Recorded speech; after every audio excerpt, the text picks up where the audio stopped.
Sudah. Kenapa belum pergi? Tadi kerjain tugas ibu nggak sempat ke kantin. Sebelum kita mulai, kita doa dulu.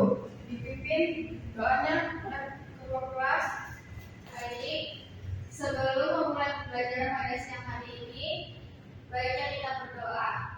Doa mulai. Berdoa selesai. Baik, sekarang kita akan presensi satu-satu.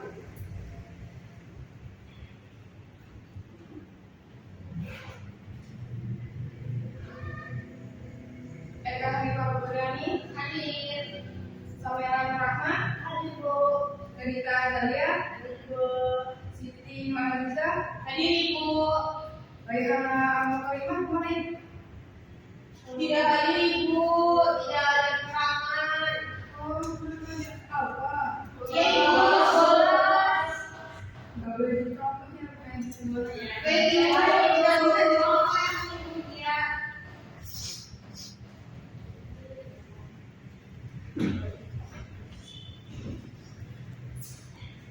Minggu lalu kita belajar tentang apa?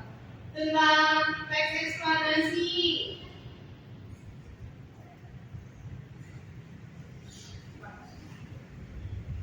Baik, minggu ini kita akan belajar struktur dan kebahasaan dalam teks ceramah.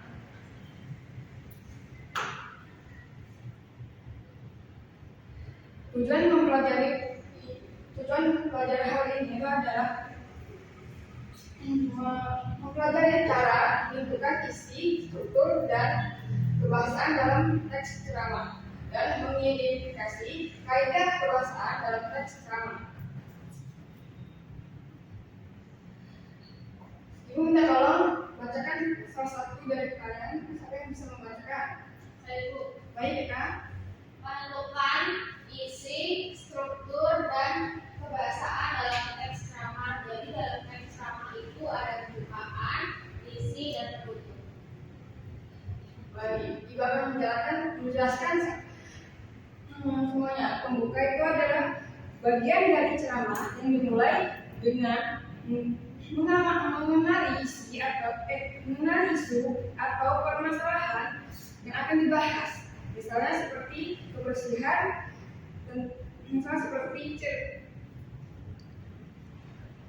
kebersihan dalam lingkungan. Dan kedua adalah isi. Isi adalah bagian penting dalam ceramah karena di mana pembicara akan menyampaikan argumen atau pendapat yang mendukung masalah yang sudah dibuat oleh pendahuluan. Yang ketiga adalah penutup. Penutup adalah kesimpulan atau rangkuman dari ceramah yang telah disampaikan. Dan di sini pembicara juga akan menekankan kembali itu pesan utama yang diberikan atau ajakan, yang memberi ajakan atau solusi seperti mari kita bersama-sama menjaga kebersihan lingkungan agar kualitas udara kita tetap bersih.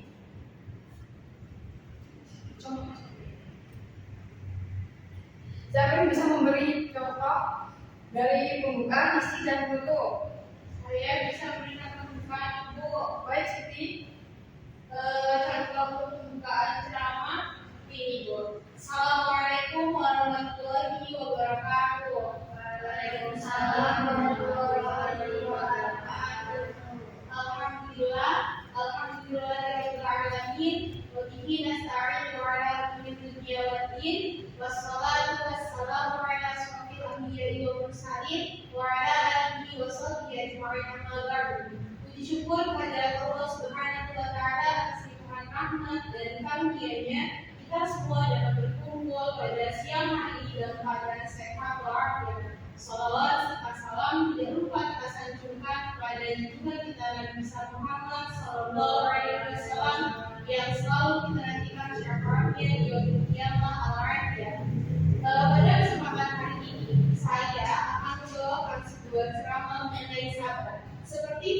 Allah dalam Quran, Innallaha ma'as sabirin, bahwa sesungguhnya Allah bersama dengan orang-orang yang sabar. Itu Ibu contohnya. Bagus, benar Ibu Siti. Begitu contoh pembukaan ceramah. Yang selanjutnya, yang siapa yang bisa mencontohkan? Saya Ibu. Jadi isi pada teks ceramah itu seperti ini Bu. Pada kesempatan kali ini saya akan menjelaskan sedikit mengenai sabar. Jadi sabar itu adalah menahan diri dari kesusahan dan menyikapi sesuai syariah dan akal.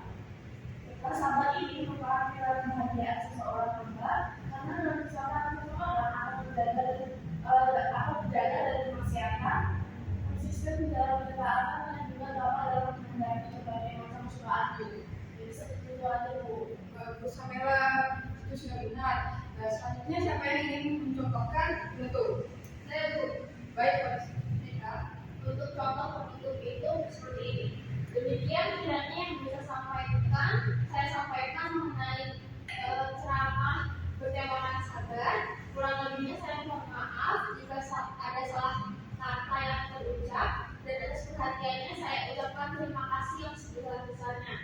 Akhir kata saya ucapkan wassalamualaikum warahmatullahi wabarakatuh. Waalaikumsalam warahmatullahi wabarakatuh. Ya, sudah bagus, sudah benar begitu.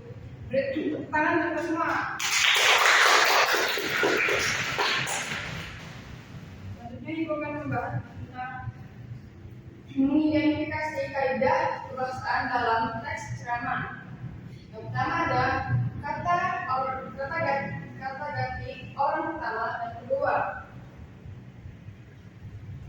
Contohnya seperti aku, seperti saya, aku, kami, kalian, itu digunakan itu berbicara berhubungan dengan audiens. Yang kedua ada kata teknis atau istilah tertentu seperti sebab, seperti tata krama atau tata bahasa itu kesantunan berbahasa. Yang ketiga ada kata yang menunjukkan hubungan argumentasi seperti sebab, oleh karena itu, demikian contohnya yang menunjukkan kepada hubungan antara ide atau argumen dalam ceramah. Yang keempat ada kata kerja mental, itu ada harapan,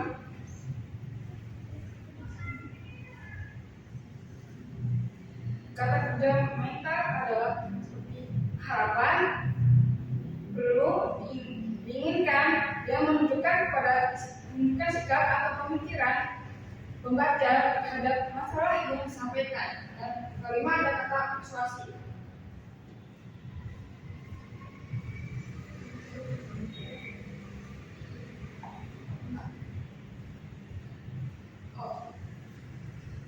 Ada yang sudah paham semua? Di mana yang belum pahamnya? Itu Ibu bagian kata kerja mental Ibu. Kata kerja mental itu seperti itu harapan, semoga cara ini gitu. Jadi kalau misalnya dengan bersabar, kalau kan tadi contohnya kita bukan dengan sabar ya Bu. Berarti contohnya seperti semoga kita semua dapat bersabar dan menunjukkan rasa kesabaran kita terhadap sesama. Iya loh, ya begitu Siti.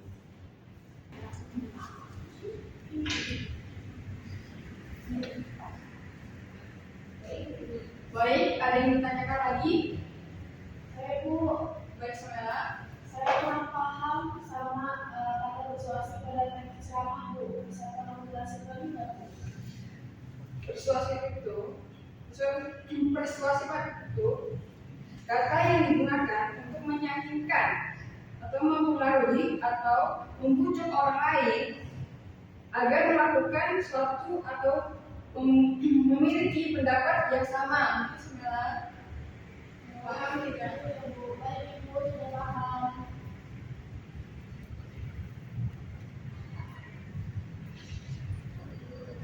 Ada yang ingin tanyakan lagi? Cukup Ibu.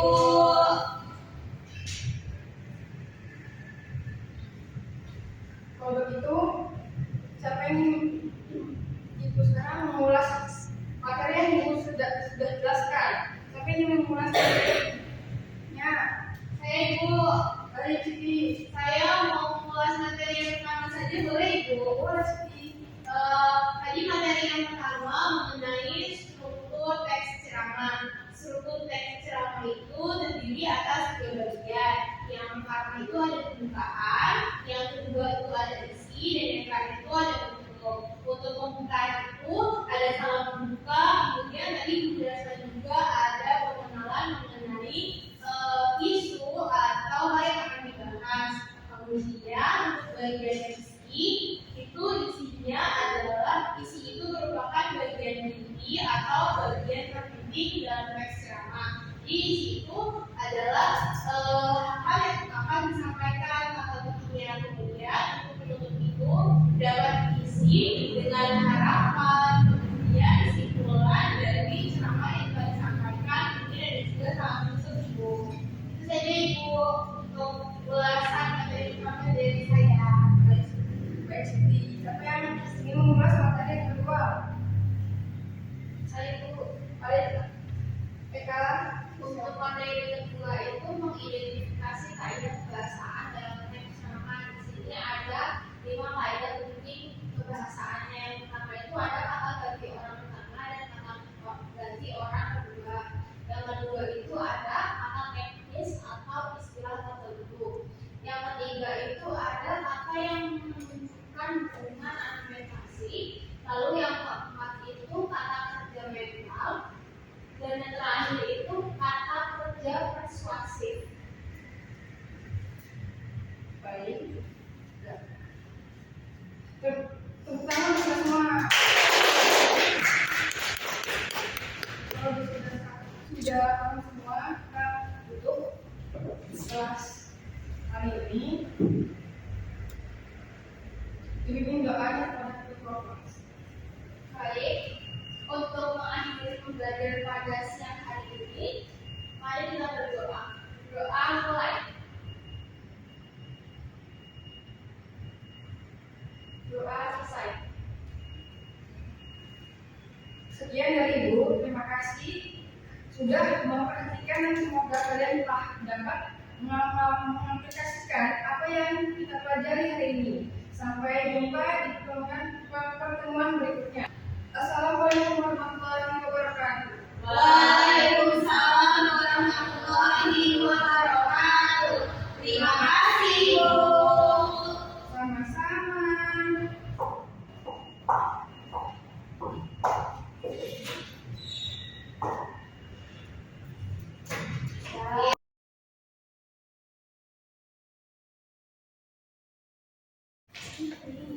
Assalamualaikum warahmatullahi wabarakatuh. Saya Rita Azelia sebagai observasi lisan Saudara Salsabila Ginanjar akan menyampaikan penilaian mengenai hasil observasi hari ini. Menurut saya, Saudara Salsabila Ginanjar sudah cukup baik dalam membuka pelajaran. Setelah saya lihat cara mengajar Saudara Salsabila Ginanjar, posisi saat mengajar berada di posisi bagian depan siswa. Namun, Saudara Salsabila Ginanjar tidak hanya berpatokan di bagian depan saja, tetapi mampu menguasai kelas saat pembelajaran berlangsung. Kegiatan yang dipilih oleh Saudara Salsabila Ginanjar saat mengajar menggunakan kegiatan demonstrasi. Setelah mengulas materi, Saudara Salsabila Ginanjar mendemonstrasikan materi pembelajaran dengan menggunakan alat bantu mengajar berupa salindia. Pola interaksi yang digunakan oleh Saudara Salsabila Ginanjar yaitu guru ke siswa dan siswa ke guru. Hal tersebut menimbulkan keantusiasan siswa saat belajar, menimbulkan rasa ingin tahu. Namun, motivasi untuk mengemukakan ide yang bertentangan dan memperhatikan minat siswa belum diterapkan oleh Saudara Salsabila Ginanjar. Pada saat memberikan acuan dalam pembelajaran, Saudara Salsabila Ginanjar sangat baik dan menerapkannya kepada siswa. Saudara Salsabila Ginanjar mampu mengemukakan tujuan dan batas pada tugas menyarankan langkah-langkah yang akan dilakukan,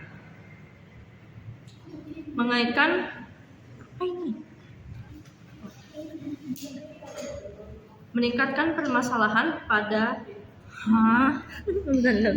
mana ini? Coba. Nah. Saudara Salsabila Ginanjar mampu mengemukakan tujuan dan batas pada tugas, menyarankan langkah-langkah yang akan dilakukan, mengingatkan permasalahan pada pokok yang akan dibahas dan mengajukan beberapa pertanyaan kepada siswa. Saudara Salsabila Ginanjar juga sudah memenuhi kegiatan apersepsi pada pembelajaran sebelumnya. Saudara Salsabila Ginanjar juga sudah cukup dalam menutup pembelajaran dari hasil Saudara Salsabila Ginanjar juga sudah cukup baik dalam menutup pembelajaran. Dari hasil tersebut, Saudara Salsabila Ginanjar mampu meninjau kembali mengenai inti pelajaran dan membuat ringkasan pembelajaran. Kemudian saudara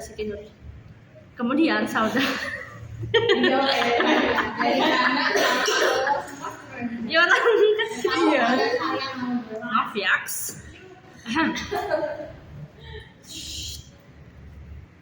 Kemudian saudara Salsabila Ginanjar sudah sangat baik untuk mengevaluasi pembelajaran. Sekian yang dapat saya sampaikan. Saya akhiri. Wassalamualaikum warahmatullahi wabarakatuh.